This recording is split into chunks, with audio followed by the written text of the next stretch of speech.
Thank you, Representative Slotkin, for those remarks and for the continued leadership that we've seen on these issues. I think all of us are very thankful and appreciative of the congressional support. I'm also very thankful to our co-chairs, all of whom, with the exception of one, are with us here today, I think, or will be with us here today. The one exception is Jen Ellis, who is at home preparing for tomorrow's coronation. So to those observing, I just wanted to say, tell Jen I mentioned her. We're very excited to welcome our first panel. So please help me in welcoming our discussion around the ransomware ecosystem and whether there's a complete picture of the data. Our moderator today is Michael Phillips, who is one of our co-chairs, and I will let him introduce his panel. Thanks very much.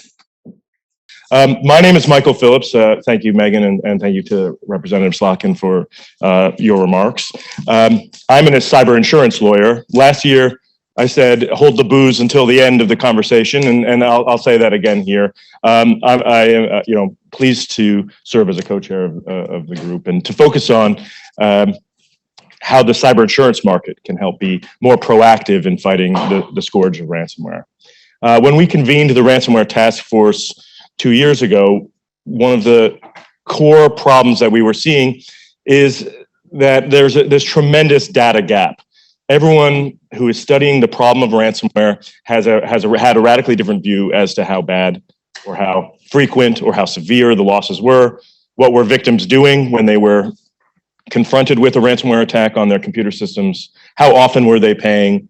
When were they reporting to law enforcement? What law enforcement were they reporting to? And speaking from the insurer's experience or the insurance market's experience, even amongst our competitive market, we were having different experiences. We were seeing slices of the information, and it wasn't the same information that our law enforcement at the state, local, national, or even international level. So many of the core initiatives of the Ransomware Task Force, many of its major recommendations, focus on closing that ransomware data gap. And so I couldn't be happier to talk about the status of that with this extraordinary panel of experts to my right, and I'll introduce each of them. So first, we've got Allan Liska to my right of Recorded Future, David Ring, the section chief of the FBI Cyber Division. We have Valerie Cofield of CISA, and we have Eleanor Fairford of the UK NCSE. And so, I think coming to today, where we are with ransomware data, I'll bring yet another question from the insurance market, which we debate in our, coffee houses and inside and out of Lloyd's, which is ransomware up? Or is it down? Let's start with that. Is it more frequent now than it was last year? Is it more severe? Maybe Allan, I'll start with you. Thanks. Is that on? Yeah, there we go. First, I have a gift for you. All right. Well, should I look at it now or later? Either way. Right. But I'll look at it. Thank you, Allan. The short answer is we don't know. We think that ransomware attacks have seen a resurgence in 2023 after dipping a little bit in 2022. I know Jackie from Chainalysis is here, and they released an excellent report on the number of payments that were made in 2022, which were lower than 2021. But then if you look at extortion sites, and if you look at publicly reported attacks in the first quarter of 2023, those appear to be up compared to what we saw this time last year. The problem is there's still too much federation. We don't have a complete and total picture, and it's almost impossible to find that out because there are either no reporting requirements or the reporting requirements are so fragmented that it's really difficult to navigate that maze. As you know, we track publicly reported attacks against healthcare providers, schools, and state and local governments. And I have two interns that their job is just to scour local news reporting to find, things like cyber attack, shut school down for a day. Okay, is that a ransomware cyber attack or what kind of cyber attack, and so on. And just for those three sectors, it takes two interns basically 15 hours each a week scouring through reporting, trying to find that information. And it would be better if we had more standardization. Sure. David, I'm curious if you're seeing reporting. Is it going up or down? Can you guys hear me all right on this mic? Okay. I guess it depends on what reporting you read, right? And so what I'd say in terms of reporting, we can dig into this a little bit more later in the panel, but our teams that look at the threat, at the ransomware threat, and pull in the reporting from different sources, as well as our own reporting that comes in through our investigative processes, through our watch center, and of course through the Internet Crime Complaint Center. I think we are comfortable with the assessment that as far as up or down or in between, we're kind of in that in between space right now, right? So we can say that we saw ransomware attacks seem to level off a little bit by the beginning of this past year, but not seeing the same spike that we saw in 2021, of course, right? And so I think that's generally a good news story. For a while, we could say that maybe things were starting to tick down a little bit, but I think a level plateau, steady state is where we've been. I can tell you that we're still really, really busy. We get notifications on our phones very regularly of ransomware attacks that are happening, that are reported to us. And what I'd throw out there is, we had a general assessment just based on different data sets, what we're seeing, that we anticipated we got about 20% of our reporting was at about 20% of what the actual environment looked like, right? And coming into the FBI and coming into government. The Hive ransomware issue that I will very happily say is a significant success for us and our partners, confirmed that, right? So when we were able to get more insight into one particular ransomware variant, about 20% of what we saw in Hive ransomware attacks is what were being reported to us from victims, right? So that's one data point, but it is a confirming factor that we would see about 20% of the data. And that continues, right? That information is recent as of the last 6 months of 2022.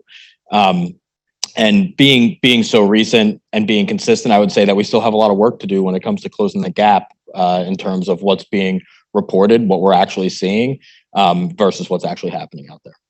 Valerie, I'm curious what you're seeing from CISA's perspective. Does this work? Yeah. I agree with the rest of the panelists that it really kind of is bad. Our data, our picture isn't complete, right? I mean, our assessment at CISA is pretty similar to the FBI's, that we only are seeing what's being reported to the US government as far as ransomware incidents is probably at the 20 to 25%. And really at this point, whether we're up 5% or 10% or down 5 to 10% this year, it really doesn't matter because it's still a very significant problem. And it is a national security issue. I mean, even this week, right, we see the city of Dallas, they've been struck by a ransomware attack. Every week we read reports about a K through 12 school or another city or government being attacked by ransomware. So we just know that it is a problem that still needs our continued focus. And so, I guess we'll continue on with some of our data issues, but one thing at CISA that we're really hopeful about to help with the data picture is the passage of CIRCIA, so the Cyber Incident Reporting for Critical Infrastructure Act in 2022. We won't see the fruits of that legislation for a couple of years, but we're hoping that will really help with some of the data gaps that we have. Eleanor, I'm curious, the UK's experience and your focus on small business and the work you've been doing there as well. Yeah, absolutely. So very much consistent with the rest of my fellow panelists. Answering the question, is it conclusively, up or down, is really problematic in a world where we just don't have the data to capture that. And I love the kind of attempt to capture the unknown unknowns in the form of the 20% sort of figure. And this absolutely makes sense. We have to try and kind of estimate what the gap looks like. In NCSC, where we are bringing together that kind of national picture and attempting to capture the totality of ransomware attacks across the whole of the UK, I would say that the kind of the public profile and the political coverage of ransomware as an issue is something that kind of is useful to track, that tells us about the severity of the threat picture and also the kind of government response. Obviously, 2021, we saw a massive peak in that interest and in the kind of high profile attacks and the global interest. I would say sort of a qualitative assessment from the NCSC's perspective that 2022 felt like things calmed slightly. And I know we'll come on to this later on, but potentially the geopolitical context resulted in perhaps something of a chill factor on cybercrime emanating from the kind of Russia and Ukraine region. And that's something we can hypothesize. And then I would suggest that in 2023, what we're seeing in NCC actually is a return to business as usual, some really high profile ransomware attacks taking out parts of our critical national infrastructure, which have caused a massive headache for us and for our law enforcement colleagues. So I'd actually suggest that we're back to the previous levels now and previous political interest. So yeah, the work continues. So in the insurance market, when we talk to our clients who are typically private enterprise, they are asking us about the state of ransomware to make smart security investments on their side. And I can imagine for the public policymakers here, it also helps drive smart public policy. Allan and I sort of chatted just a minute ago about incident reporting and the victims reporting, but what other kinds of data is there a gap that we're trying to close? So I think one of the things that we're seeing that's been an increasing challenge is the breakdown of the kind of ransomware as a service market. So for years and years, ransomware as a service drove the growth of ransomware. We're now seeing a lot of threat actors move away from there. So for example, in 2001, we were collecting data from 40 different ransomware extortion sites. That number is now over 150. So there are just so many different models out there. And then on top of that, we're having trouble with what I call Franken ransomware. And if you're pedantic, you probably want to say it's Frankenstein's monsters ransomware, but I'm just going to call it Franken ransomware because it's easier. There's so much stolen and leaked ransomware code out there from Lockbit, Chaos, Conti, etc., that we're seeing some of these new variants that pop up that are just reused old code. The ESXi-ARGs was a great example of that. And so that makes it really hard to identify which groups are doing what. Is this actually, we saw that with Royal Mail, in fact, where at first Lockbit's like, it wasn't us. And then we're like, dude, it's pointing to your infrastructure. And he's like, oh yeah, I guess it was us.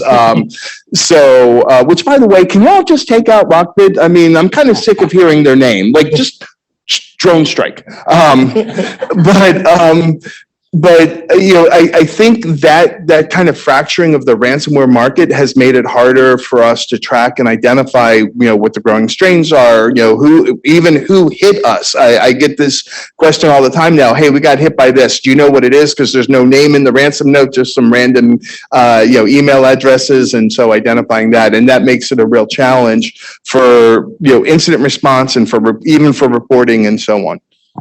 Thank you, Allan. David, Valerie, please. I just wanted to add, so some of the intelligence that we're trying to analyze and gather is really around common threat vectors around critical infrastructure that ransomware actors are using.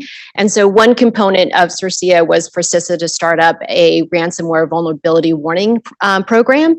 And so we launched our pilot program this past February. And with some of the analysis that we've done, we've noticed that with a Microsoft Exchange vulnerability proxy not shell, many ransomware actors have been using that. And so in February, we went out and notified 93 critical infrastructures, owners and operators that we saw with this vulnerability. And, through our work that we've done with our regional folks, we've seen a 30% uptick in patching that vulnerability. And so we want to continue to do that and use that information, see where those vulnerabilities are across critical infrastructure, and start doing that more routinized in our business. And that's a brilliant program. I love it. Can I just pick up on Alan's excellent point about the chaos of the system and the fluidity and the movement and the reuse of the code? Royal Mail is a great example where the ransom note was being spontaneously printed out of all of the printers in hard copy, which was an MO. When we looked at it as a team, we were like, that's not standard Lockbit MO. What's going on here? And it was unrecognized. So even though, as you say, latterly, it turned out to be the Lockbit group, or the Lockbit variant. So absolutely, really muddy, really chaotic, really difficult to attribute and difficult to prosecute. So I think taking on Valerie's point, but I'll address it to David. Is incident reporting, so the victims reporting, is that the foundation of all the data gap that we have, or it sounds like, Valerie, there's the need for greater security research to identify vulnerabilities in the first place, and then understand what your constituent base is using in their tech stack. I'm curious where the investment is or where the investment needs to go in the future. I'll address it to David first. So it's a piece of it, right? Like victim reporting is a very, very, very critical element to what we are going to use to be able to build out the threat picture, understand the ecosystem better. But it's an element, right? Like in terms of the different agencies here, of course, folks here, there are different ways that we all gather our information, collect our information for the Bureau, of course, through our investigations. And a lot of times our investigations start through victim reporting. So it's really, really important for us to have that. But it's one piece, right? Like the private sector plays a significant role. Incident response firms, outside counsels, you're all out there and you're very, very involved in the ecosystem and learning what's going on. And so we need to not just collect our information from private sector through victim reporting, but through collaboration, through proactive two-way sharing, bidirectional sharing across our organizations that all maintain responsibility for dealing with this threat, right? Like this is not a threat that just the U.S. government, the UK government, our partner agencies across the globe have responsibility for. It's shared amongst industry, it's shared amongst infrastructure organizations, and I think with that responsibility should come the recognition that we need to share our risk a little bit better too. And so when I say share our risk a little bit better, I think in terms of if an issue is hitting your organization, that risk that your organization takes on needs to be shared across government and across other responsible parties so that we can collectively make a true difference. So Valerie, I'm curious. It sounds like there's, in addition to victim reporting, which maybe isn't going to CISA in the first instance, but then there's the security research piece. Maybe you could expand on that. Yeah, I mean, I think, incident reporting is going to be really critical, to have this mandatory incident reporting legislation. It's yet to be determined, though, what kind of information we'll get from that legislation. And obviously, the more that we have, the better it is that we can help protect our networks. And there's an ecosystem. I mean, that's why we're all here, right? Where we need the private sector plays a role, security researchers play a role.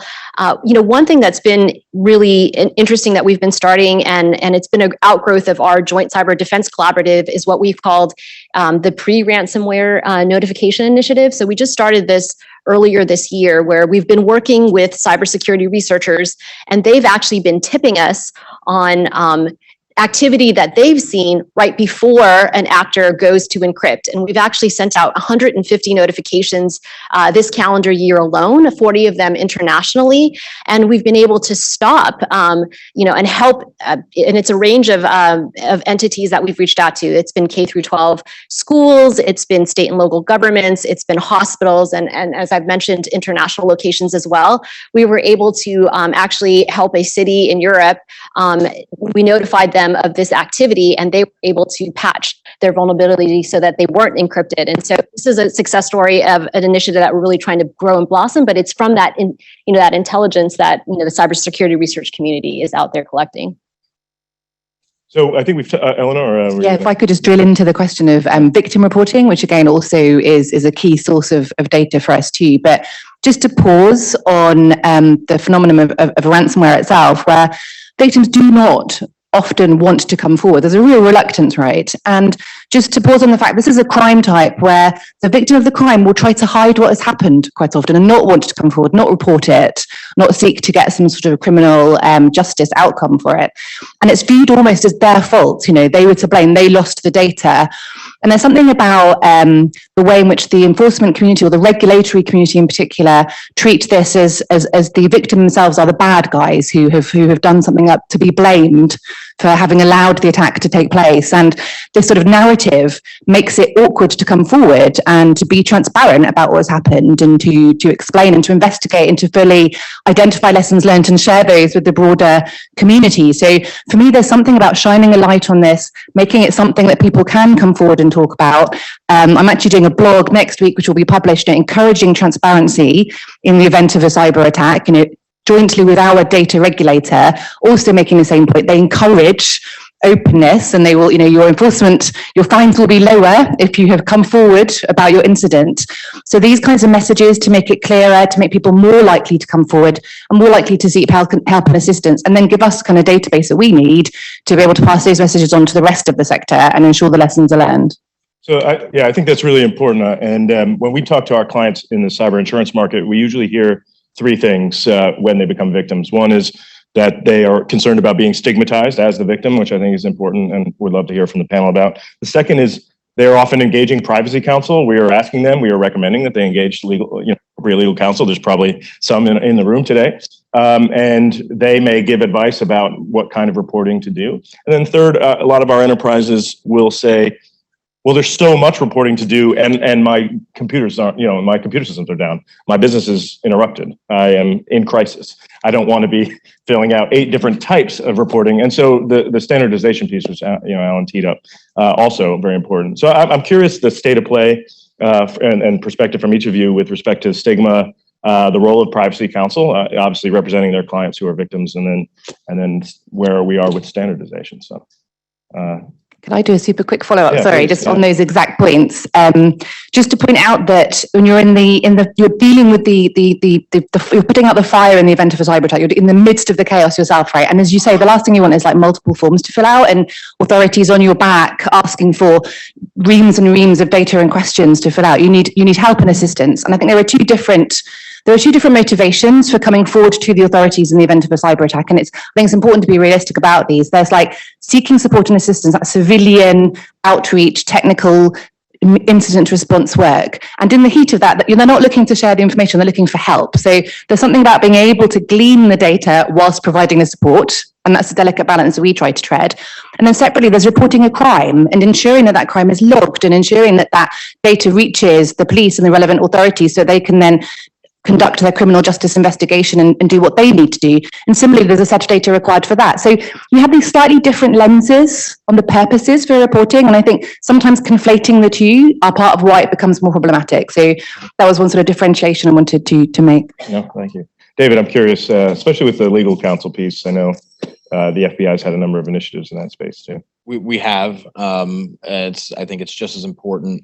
Certainly, when we're talking about dealing with an organization that's in the middle of an incident, our outreach and kind of dispelling the myths that exist around law enforcement and the Bureau in particular, in terms of how do we respond to a ransomware attack, right? What does it look like when we reach out to a victim organization? It's critical that we're dealing with those counsels. And so, what I'd say is, I think it's fair at this point in time, we'll say 2 years into this, it's much older than that, but 2 years into this, I think the conversation has shifted to rather than should we report this to law enforcement to when should we report this to law enforcement, which is a small change, but a very, very significant change in terms of how people think and what that means when it comes to, again, going back to carrying that risk. And of course, that's the determination that on-site incident response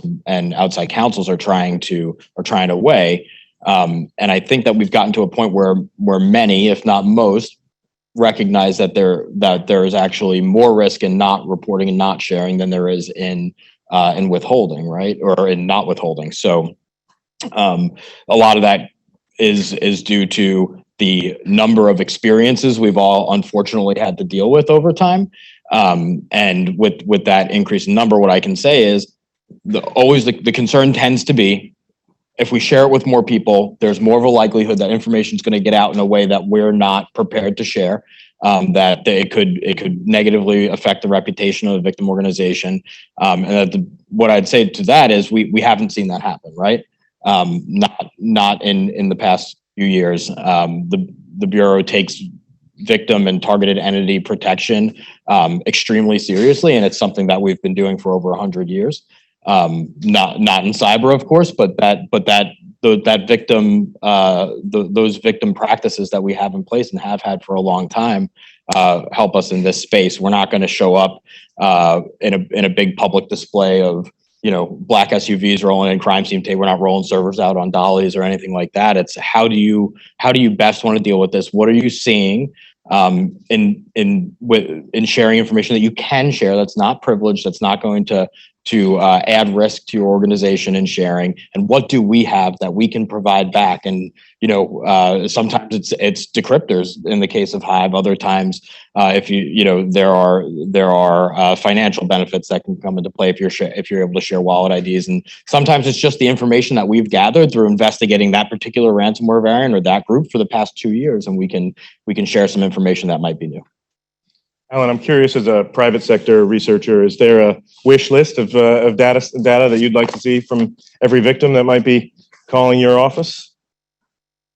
I think it's been mentioned here a few times that, if the more you can share in terms of indicators, the better it is for everybody else. While there are sort of this fracturing of the ransomware groups out there, they're all using the same tools, right? We see Cobalt Strike, we see Brute Ratel, we see Bloodhound. Those sort of, as you were saying, those sort of early indicators of attack. And if there was more streamlined reporting, it would be better. We scrape Cobalt Strike and Brute Ratel C2 servers, so we know when there's activity there, but it's really hard for us to have a way to take that data that we have and then notify the victims, hey, you may have a Cobalt Strike infection, which means either your red team's active or you got a ransomware dude in your network. And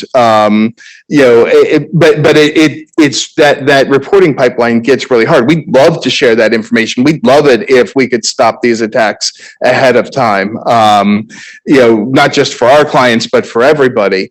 So I'd love to see a better way, not just for us to receive data, which would be great, but also for us to make it easier to, great example. We scrape a lot of the initial access broker ads, and occasionally we'll be able to, oh, hey, we know what school this is, or we know what business this is, and so I'll reach out to one of them, and say, hey, it looks like somebody's trying to sell access to your network. You may want to look at these things. Often the time we don't hear anything from them. And it may just be because, some random dude emailing them, they don't know whether or not I'm just trying to sell them something or whatever. But if we had more official ways to do that, I think it'd be a lot easier.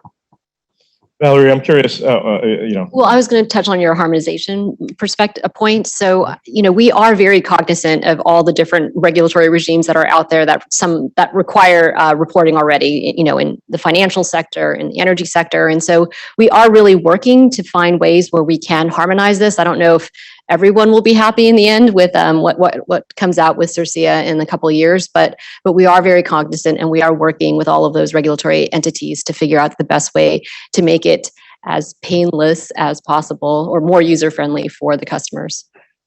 Eleanor, please. And just to follow up on the precursor malware notifications point, which is a core part, as you say, of ensuring these attacks are prevented before they even take place. Even in the NCSC, as the national government body with responsibility for cybersecurity, we also get accused of phishing when we send through email notifications, or we had somebody call the police on us when we tried to deliver a notification recently as well. So we have exactly the same problem of recognition and delivering that message. But we are really well placed as the central authority. We really welcome all of these feeds from partners across industry and government, as we are hearing, that we are then able to get out to these organizations that are at direct imminent risk of a detonation of a ransomware attack. And so what we've got in place now is an early warning system, because part of the problem is knowing who the actual target is going to be, what the IP address resolves to. And so the early warning system allows you to register in advance. You provide us all of your details.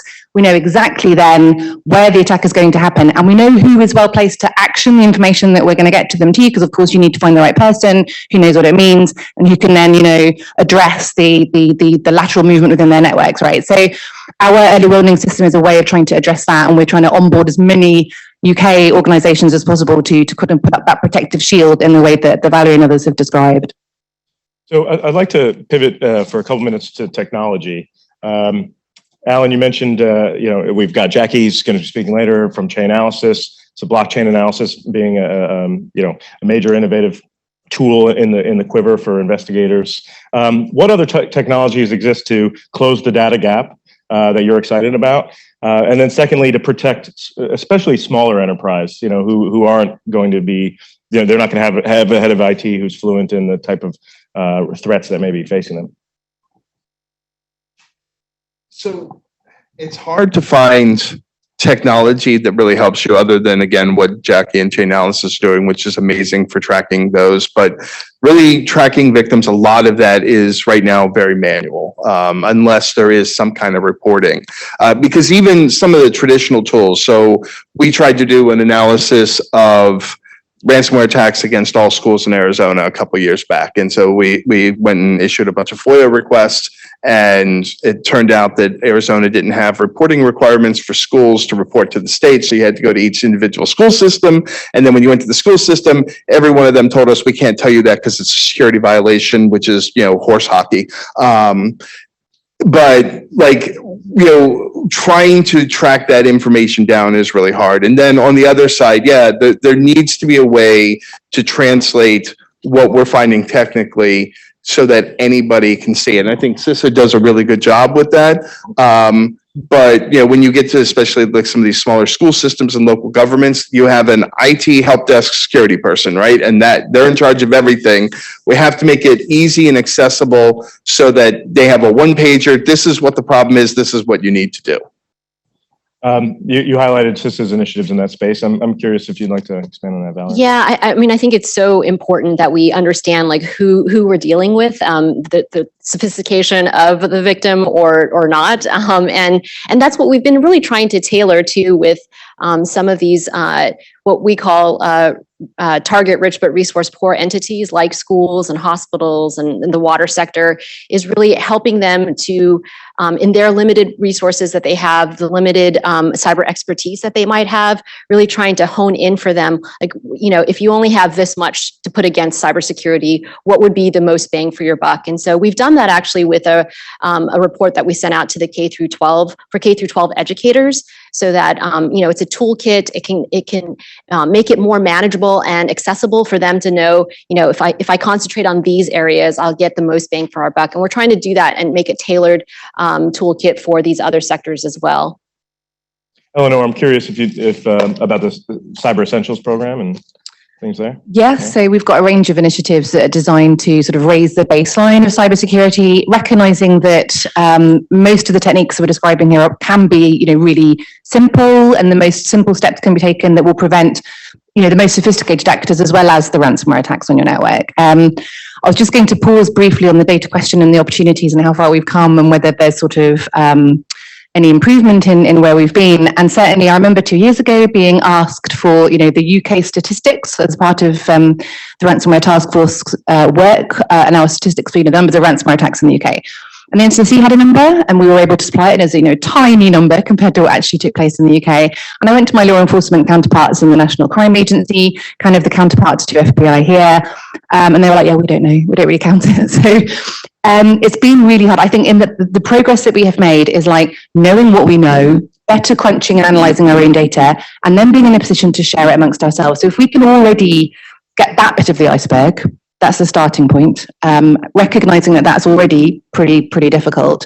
And then that leaves the industry contributors, because the response services, as we're describing, are myriad and go well beyond government and police, and quite frequently will just be small organizations and businesses across the country. So we are attempting in the UK to kind of map the response services kind of provision nationwide. And that way, if we can start to establish an alignment, a discussion about what that all looks like, then we'll be in a stronger position to start to understand the numbers. But it kind of feels like that process has to happen first. Thank you. We have just a few minutes, and I do want to see if there's any questions from the audience, if I'm permitted. Would anyone have a question? Yes, sir. Yeah, so I'm keen to hear about the efficacy of CISA's making notifications to smaller organizations. You mentioned I think you notified about 140 some other organizations this year. And I'm just curious because sometimes when you reach out to an organization, it's really hard to actually find somebody that could take the information that you're sharing with them and take some action on it. And I'm sure at times people are wondering, who are you?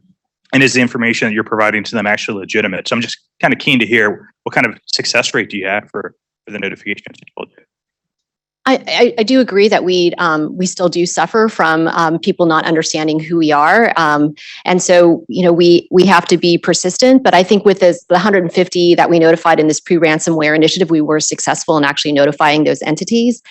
So it does take some persistence, and I think also partnering with the FBI that has more brand name recognition is also helpful. But we are, I think our brand is growing, especially in the cybersecurity community, but it is still a challenge where we are also not recognized and need to go and try other avenues to get the word to the right people in the entities. I would just add to that, people know who we are, but don't believe that we're actually who we are when we say we are, right? And they're like, that's cool, you're not really the FBI. So a lot of that does go back to trying to develop proactive relationships across the board. And you can't develop a proactive relationship with every single private sector entity or potential victim in the country. But what CISA is doing at the local level to develop those local relationships, and what the Bureau is trying to partner with them to do as well, so that there's always some trusted partner, be it CISA, be it FBI, be it a local government official that we have relationships with, that we can go through to help speed up that notification and get through the either who is this calling me, or is this person calling me actually who they say they are. Maybe just one more. Yeah, so you've got the last one. So thank you very much. So following in the same vein, I get the recognizing who you are problem. During the pandemic, I ran an organization that notified medical infrastructure of these kinds of issues. And most of the time they scream when you call up the phone and think you're a bad guy. But there's a second piece of that, which is complicated, which is how do you get the much less mature organizations to take the guidance that you're giving them and implement it? Because 70% of America's medical institutions are small clinics like dentist offices that don't have anyone who can do cybersecurity. So how have you gotten around that issue to get them up leveled and get them secure? I mean, it's a long-term solution, and it's not. We don't have any short-term solutions for that problem. So we have these initiatives, like I mentioned, that we are focusing in on certain sectors that seem to be, the malicious activity seems to be increasing in these or at least consistently hitting these sectors.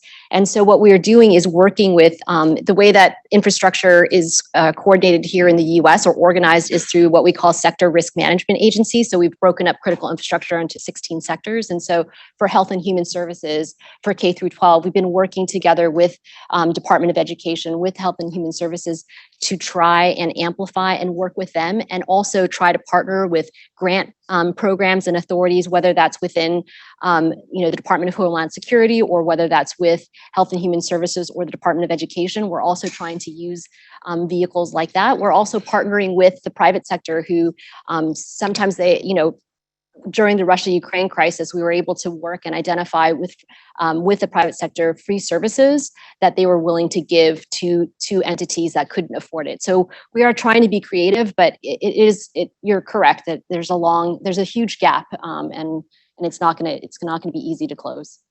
And I'll say that according to our data, small dental offices attacks were up 25% last year, when we thought attacks were flat or even down, because ransomware actors are going downstream. Please join me in thanking our esteemed panelists as we close the data gap.